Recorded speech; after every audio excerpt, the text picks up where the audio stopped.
Buenos días, hermanos.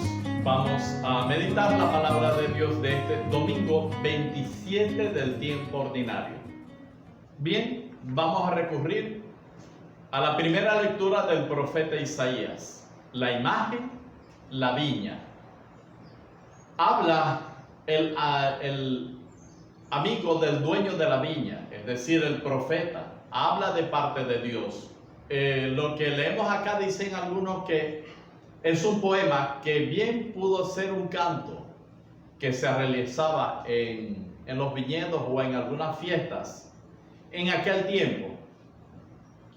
Y a manera de poema, a manera de canto, al principio todo parece muy bello y muy bonito, pero el final es como amargo, como lo dice el mismo término que se utiliza acá.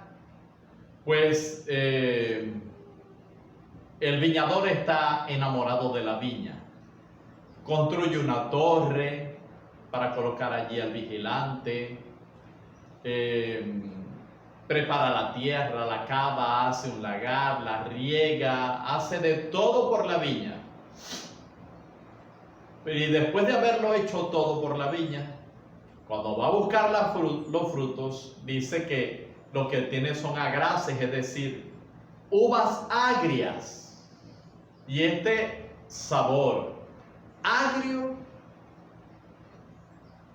que pareciera desencanto, pareciera decepción, es que estás enamorado de la viña y la viña es agria, te sabe agria, después de haberte enfocado, haberla amado tanto, haberla querido tanto, y entonces ocurre esto. Y entonces al final dice, bueno, lo que voy a hacer es ¿qué tendré que hacer? Que ya no haya hecho por mi viña. Las nubes no vendrán, no lloverá más. Dejaré que crezcan los cardos, las espinas, el monte. Derribaré la cerca y que hagan con ella lo que quieran. Será eso. Y describe muy bien al final el profeta que la viña es la casa de Israel. Se refiere al pueblo de Dios. Y que Dios es el viñador que la ha consentido, que está enamorado de ella, que espera amor de ella, y resulta que no es amor precisamente lo que se da. Cuando el pueblo estaba en el desierto, por la dificultad que atravesaba, el pueblo era solidario con los unos con los otros, sobre todo con los más débiles.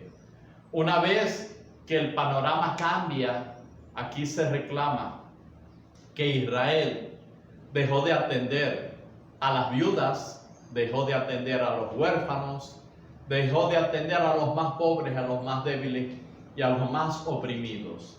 Israel se olvidó de Dios y buscó la fertilidad en otros dioses, por otros caminos, lejos del camino de la justicia y el derecho. Al final dice que lo que hay es clamor y lo que hay es sangre. Este es el descontento que parece manifestar el viñador, el dueño de la viña. Amigos míos, ojalá que descubramos cuáles son los frutos de nuestra vida, frutos de solidaridad, frutos de justicia, de compasión, de misericordia, de amor al prójimo, de verdadera fe, de verdadera esperanza. Ojalá que lo descubramos, queridos amigos, con el auxilio de esta palabra de Dios. Amigos, continuamos con la segunda lectura de la carta del apóstol San Pablo a los Filipenses. Bien, algunas ideas, algunas líneas. Pablo dice que hay que atender nuestra oración y que debemos ofrecer nuestras súplicas a Dios, pero ofrecerlas con un sentido de agradecimiento, con un sentido de acción de gracias. Le estamos pidiendo a Dios no como un manojo de nervios, le pedimos a Dios con gratitud. Tú estás conmigo y está pasando esto y está ocurriendo esta enfermedad, pero me acompañas en el proceso de esta enfermedad y seguirás dándome la mano. Y tengo este problema, esta situación, pero me acompañas en este problema y en esta situación Y estoy agradecido porque lo sabes todo, porque lo escuchas todo y siempre estarás conmigo. Y es también una invitación a mirar el futuro con una fe prolongada, con una esperanza, una mirada puesta en el futuro. Que pase lo que pase, siempre no tengamos miedo, sino que estemos llenos de paz. Nadie debe quitarte la paz. Ten esperanza. Siempre Él nos acompañará. Y habla de la paz que custodia la mente y el corazón del hombre como si fuera un vigilante. Un vigilante que impide que el temor llegue a nuestra mente, a nuestros pensamientos y a nuestros corazones, siempre agarrándonos de la fe en Jesús. Y pide también cultivar, algunos dicen que son las virtudes griegas, lo noble, lo verdadero, lo justo, lo que es amable, cosas que dice San Pablo ellos han contemplado en su vida. De alguna manera, queridos amigos, todas estas virtudes que se están mencionando aquí, de alguna manera, le dan ese sabor dulce de lo que dice la primera lectura de la viña del Señor. Todas esas virtudes deben ser sembradas en nuestras vidas. Amigos míos, y llegamos a la meditación del Evangelio según San Mateo. Y vamos a seguir con el tema de la viña.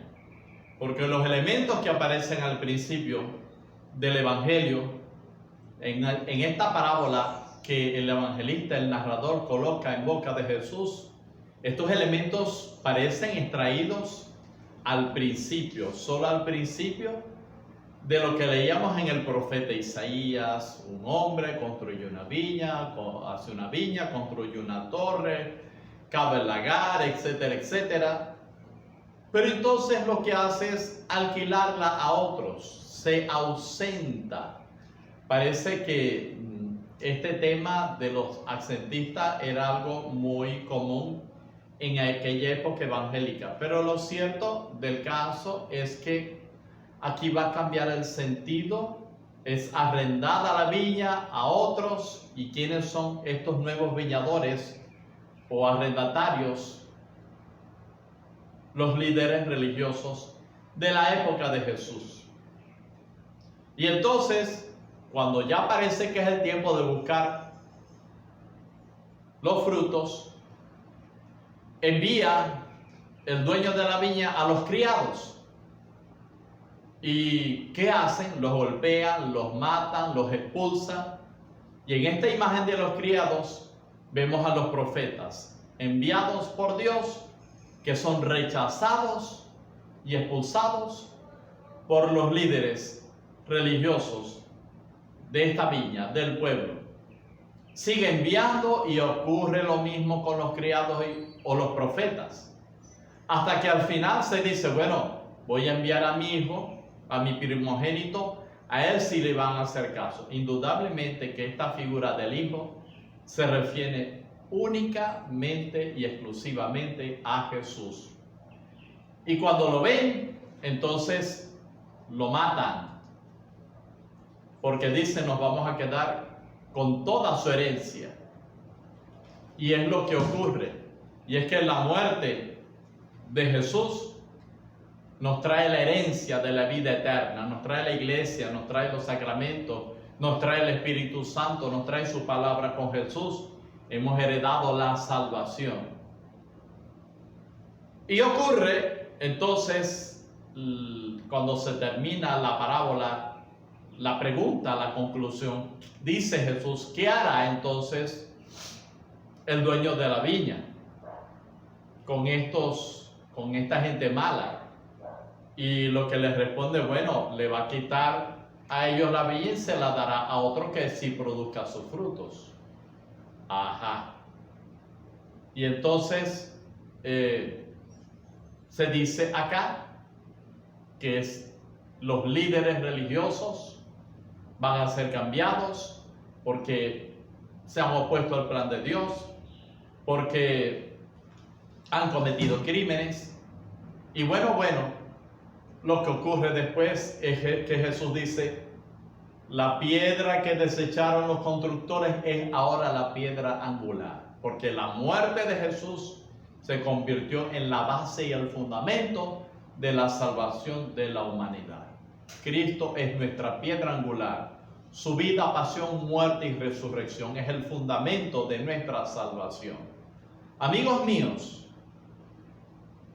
todo está alquilado. Y si tenemos un servicio, daremos cuenta ante el Señor. Seamos fieles a su palabra. Trabajemos por su palabra, por su mandato, por el amor a Dios, al prójimo y a nosotros mismos. Que de tal manera que esta viña de este sabor dulce de amor que Dios espera encontrar en cada uno de nosotros. Y recuerda, Cristo es la piedra angular. Dios te bendiga en el nombre del Padre, y del Hijo, y del Espíritu